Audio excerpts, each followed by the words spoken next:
I've been on this conscious journey for the past like 2 years of really waking up to what I put in my body, the food that I'm eating. It started with my health journey. It started 6 years ago with my health journey of becoming woke to like, oh crap, I didn't know that the reason why we're sick and we have headaches and we have joint aches and we have acne and we have period problems and we have like even down to anxiety, depression, mental stuff, sleep issues, every malfunction of the body. Like, this blows my mind. And I don't even talk health anymore because I'm, from a marketing perspective, I don't want to be branded as a health person. But I also, this goes back to when I was preaching health all day, every day. It's like everyone should be excited about health. Everyone should be into health because we all have to keep our bodies healthy. Like, we only have one body. So I'll never lose the passion for this subject. And so this consciousness came from realizing that, I mean, my brain was that brain blown emoji of, oh my gosh, everything that we struggle with in our body, every little thing comes from what we're putting in our body or not putting in. And that could be from the air that's we're breathing, so we're putting that in. We can't control everything, but it still is a product of what's going into our body. And so that really like boggled my mind, and I started becoming conscious of the decisions, and that's how I lost a lot of weight. Like, I used to be real thick around here, but just kidding. I mean, I was thicker. Like, I was a size 11 in pants, which blows me away because I used to think I was fat, which I say that respectively, but I used to think I was fat because skinny was in. Now thick is in, and I'm like, I'm so skinny. So even that has been a subject that I've been battling with, my self-esteem, my body image. I've been battling like not feeling beautiful because my body type is not the ideal type that's in right now. And I had to check myself of like, there's just so many levels of that. Like, I'm just so conscious of the things that I put in my body that, I mean, I still eat crap, don't get me wrong. I will still take down a bag of hot Cheetos. I will still tear up some top ramen and a cup of noodles and fast food, but I don't eat like that. I don't buy that in my home. That's not like my norm. That's just like, oh, I'm on vacation, or oh, whatever. Okay, so my point, I'm a little off topic. My point is my consciousness started with that being in the world of the healthy world of the people who are woke to the fact that the food we eat is killing us. And that opened me up to this whole conscious movement of the way we are parenting is on autopilot. The way we are being in our relationships is a product of our subconscious from how we are raised, and it's showing up, and we don't even realize half the stuff we're doing and saying or not doing and not saying, and how it's detrimental to our relationships. And this concept of consciousness is it's a fact. It's the foundation of everything we do in life. And where I'm at now is exploring that world without becoming like the woo-woo side where I'm worshiping like the gods and the stars and the moon, but I'm also realizing that it's all created by God. And so what I'm realizing there is, like, for people who, let's say, meditate for prayer and they don't believe in God, like Jesus Christ is Father, they don't believe in that, they don't pray to that, so they meditate to whatever they're maybe they're meditating to self or whatever it might be. What I'm realizing is it's all a universal principle of being conscious and being out of autopilot, basically. It's choosing to stop out of your day of busyness and pray or meditate. So if you want to speak universally, apply it to what you believe. For me, I believe Jesus Christ, God, all of that. So it's choosing. My lips are so chapped. I need to chew some chapstick and I don't even have any. But it's choosing to get out of autopilot, and this is what I believe consciousness is. It's not being programmed by your past, not being programmed by your genetic makeup, not being programmed by the way you were raised, not being programmed by society expectations, not being programmed by, being on the autopilot train, and consciously choosing, what am I going to put in my body? How do I feel today? What am I doing to contribute to this situation? What's my responsibility in this? Who am I being? What part am I playing? And taking that responsibility and doing something with it. So I was thinking about it today because the reason why I wanted to talk about this is because I was filling out this questionnaire. I did my annual checkup. So I didn't see a doctor my whole pregnancy. I didn't see a doctor. I've only seen a doctor once for Nola, which was because they won't give me a social security card for her until I prove that she's like been seen by someone in the medical system. That in itself trips me to freak out and is pretty trippy.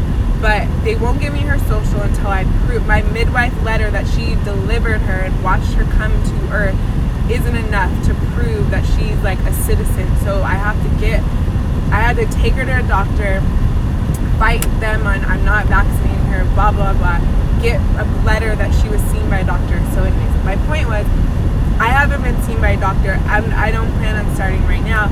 So I went to this girl that does like physical therapy and I don't even know. I wish I know like what her title is and what the work she's doing. But it's all about the pelvic floor and that kind of thing. So she did like a vaginal exam and like watched me walk and tested my muscles and my hips. And my sister told me about her.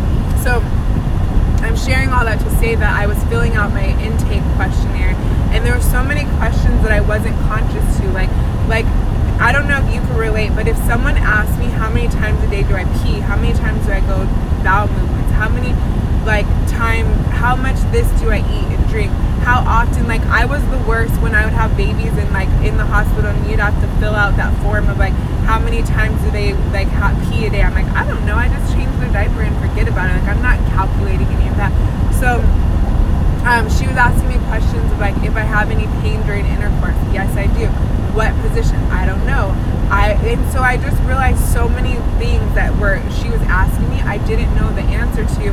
And so it takes this level of consciousness and awareness. And when I was done with my appointment, she was like, I invite you to do you think I can go in carpool because I have you guys in the car with me? Like, do you think a cop would let me off the hook? If I was like, I have a bunch of people right here driving in the car with me, like let me live right now. But because I'm thinking about it.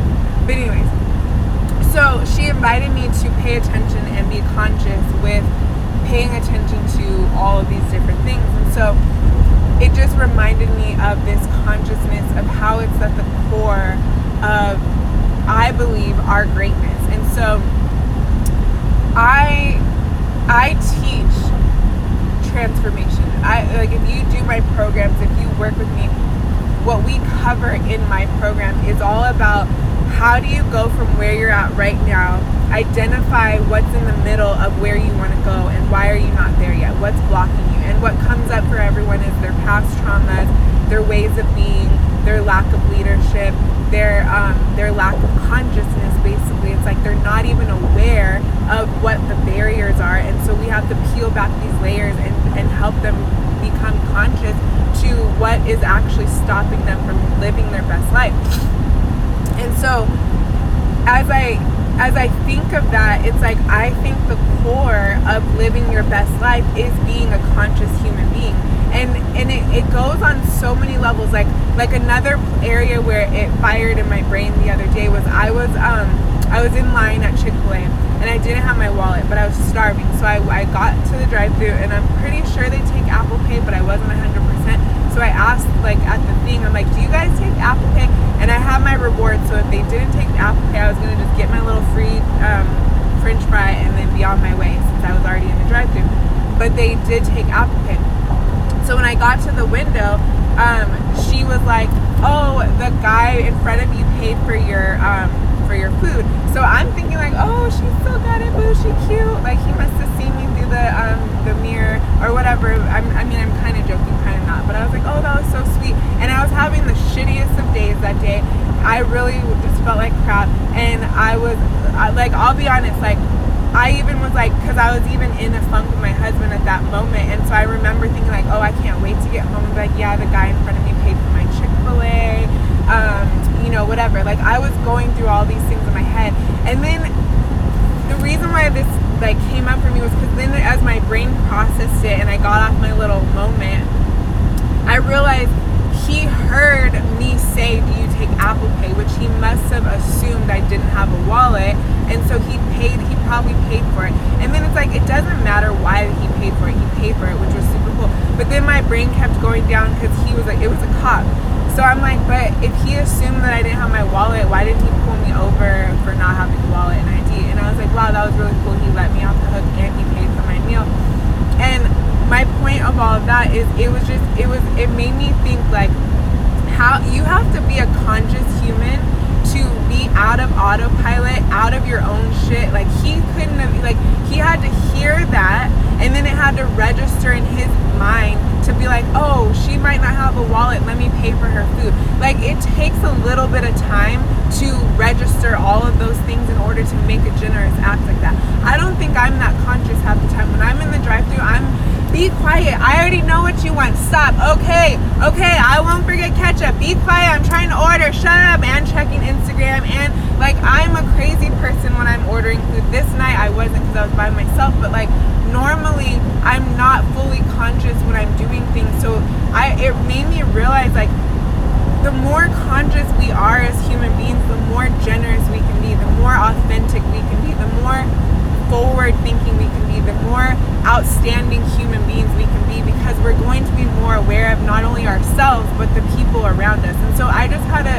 deeper appreciation for this guy, that he had to have some level of consciousness to register, like, oh, I don't think I would have thought that. Like, I think if I heard someone say, do you have Apple Pay, I would have been like, yeah, cool, they have Apple Pay, that's good to know for me in future. Like, I would have been all in my head.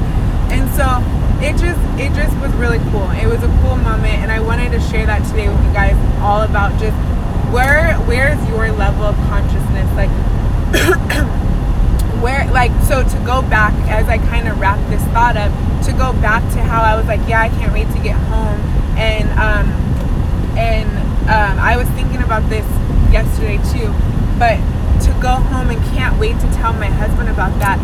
It's like, when I go back to, people are always asking me, which is how I started doing everything I do. How do you do it? How do you have a relationship that's healthy and happy after, not perfect, not great all the time, but healthy and happy? We're still eager to grow together after 15 years. How do you have 5 kids? How do you have businesses? And I'm honest, like our relationship isn't perfect.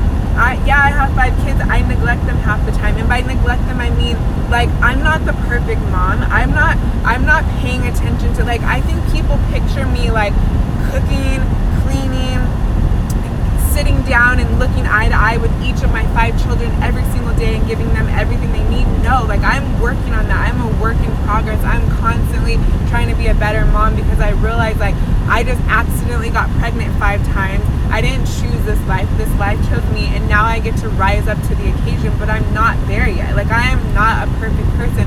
I didn't even know if I wanted kids. So, like, I am a selfish person. I love me time, which is why I teach what I teach, because that's just my gift. It's how God made me. I heard Gary Vee say this the other day in an interview, and it really gave me permission to accept myself even more.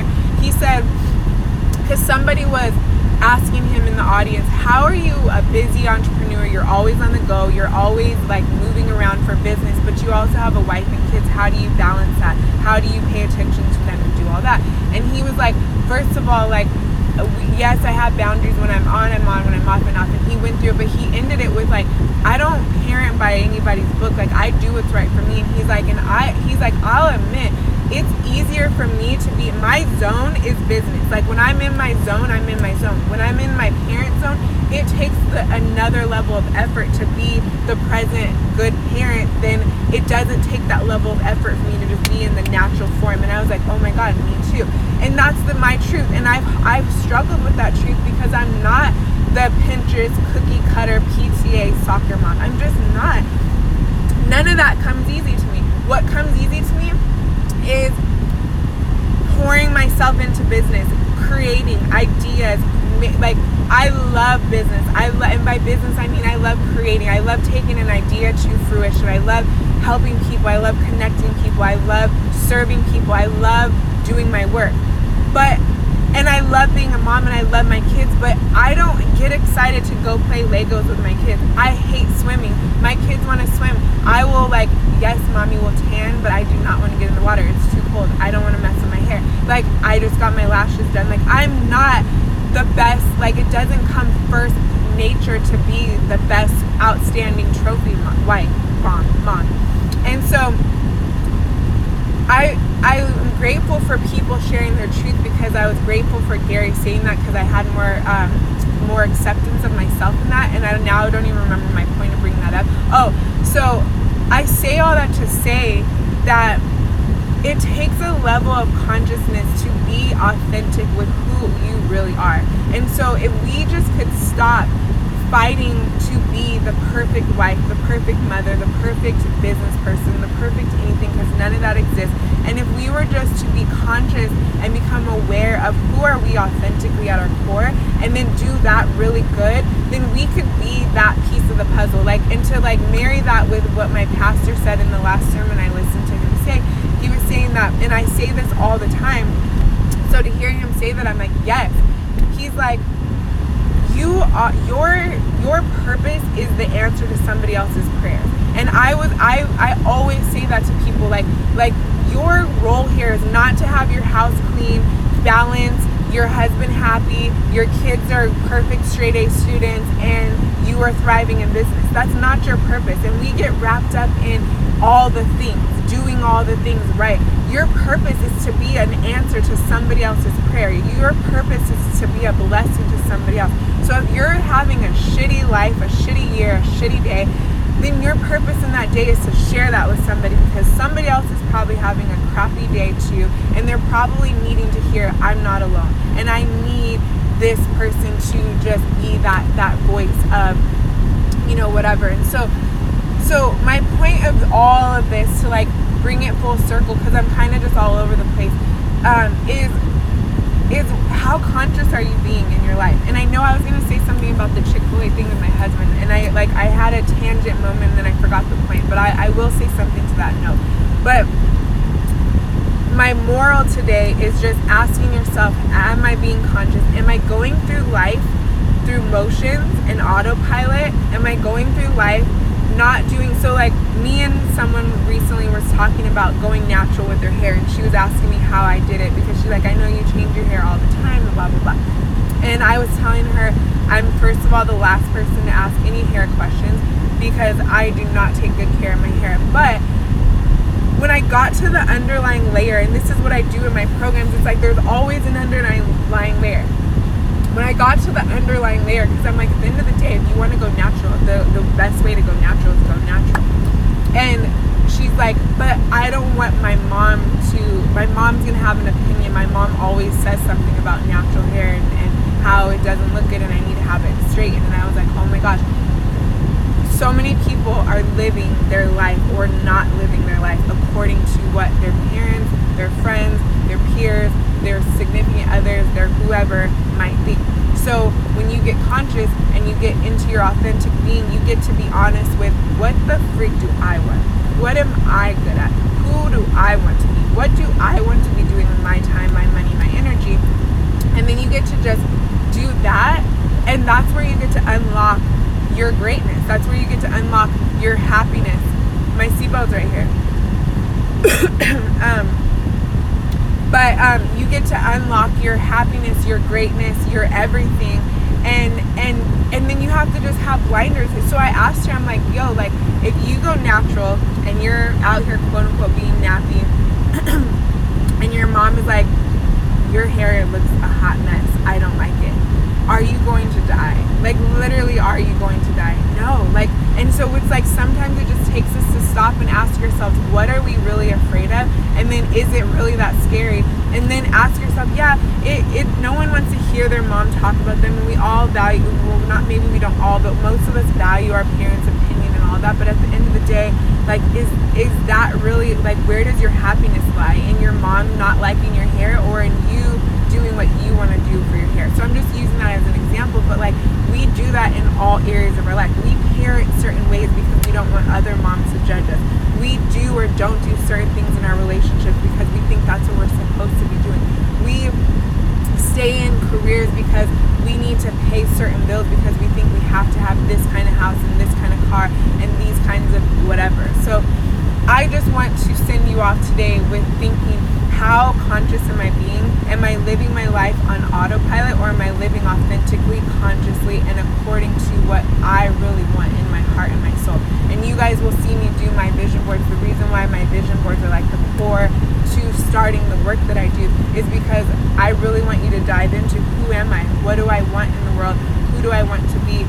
What am I really doing with my time and my energy and my money? Because at the end of the day, everybody has the same equal playing field. We're all on this earth, and everything, abundance and overflow, is available to all of us. It's what are we doing it? And so I'll end on this like analogy that I heard in an interview that I did this week. She was talking about money, and she said, money is just a tool. It's literally, and I've learned this when I did a money energy course a few years back. I learned that money is a flow. It's just a flow. And you're either in it or you're not. So if you have money issues and you're saying things like, I don't have money, or I just, whatever your conversation is on money, that's your choice and you're not in the flow.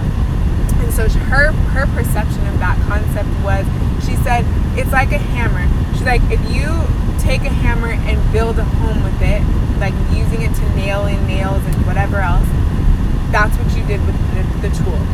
Or you could drop the hammer in your toe and bust your toe, and that's what you did with the hammer.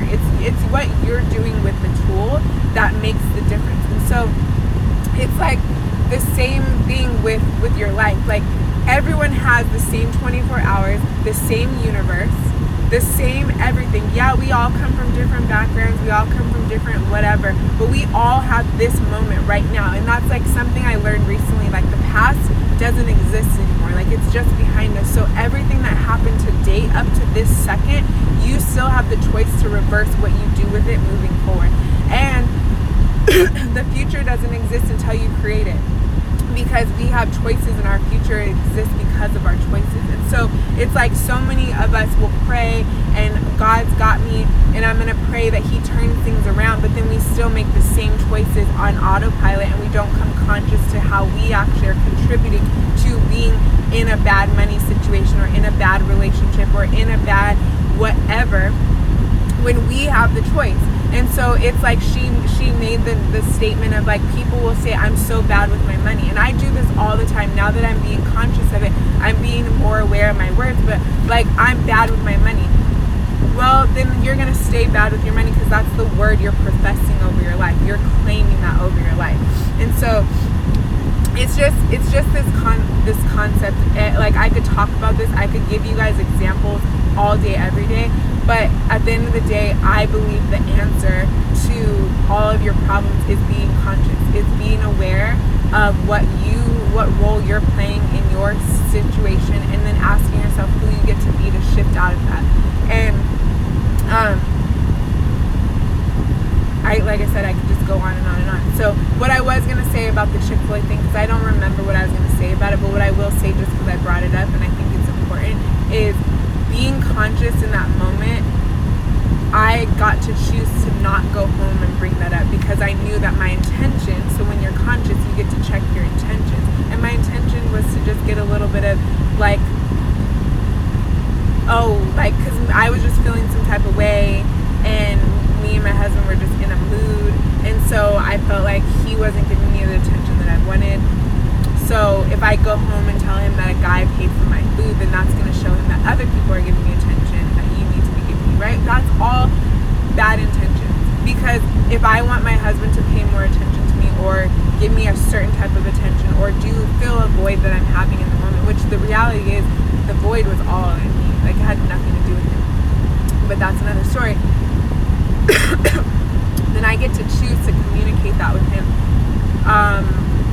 Appropriately, I guess I would say, and that's going to be a way of communication that's going to trigger something else, and it's not going to result in productive growth.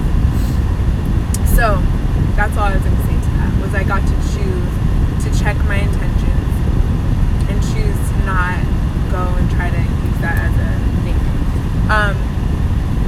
So I didn't teach the money course, I took the money course, and this whole month of August, which starts tomorrow, is money. So I've been interviewing 12 educators on money, including the girl who did my course, I took her course.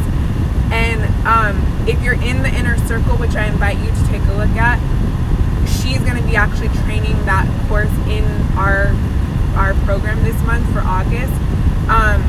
And then if you're not in the inner circle, everyone will have access to opt into the interview series for all the money educators, which I recommend you do. So let this be a soft plug. There's no opt-in yet. It's going live on, might be live this week, but for sure it'll be live Monday. It was going to be a soft live no matter what this week if we made it live. So for sure, just look out for it. But basically, you'll get all the interviews that I've been doing this past month and a half on getting my money right. I've learned so much stuff. I just started applying it. And we as a community in the inner circle are going to be applying it together. And we have like challenges and resources and tools that we'll be using to actually do this and do it together. So if you want to message me, I can connect you with the girl who did the course. Or if you want to take the course through our program for a lot less, then you can join the inner circle, or just you can follow her free content. So you can hit me up if you want any of the above. And hi Leah, money gives me anxiety. So you definitely get to opt into this money thing because oh my gosh, you're gonna love it, and it will help you with that, like that mindset. Because there's so many things, like I don't teach money, but I can like go on so many levels because what I do teach is transformation. So it's like I could apply so many principles to what I would tell you to do is just ask yourself, why does it give you anxiety? And then break that down and then just go into those deeper levels, because it's always that underlying level that is causing all the crap on the surface. So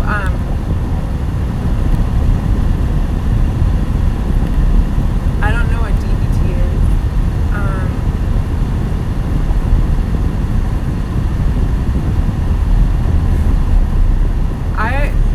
I'm such a bad, I'm not even talking about that. Alright guys, well, the traffic is picking up, so I'm going to go for today. Thank you guys for tuning in. Every Wednesday at 1:30 I do Girl Talk with Kristel. I'm going to be changing the name at some point, but that's just on my to-do list. So, God's line, what is your name? Because I don't know your name. And I'm dying because you were on me this whole time about this seatbelt. But anyways, alright guys, bye-bye.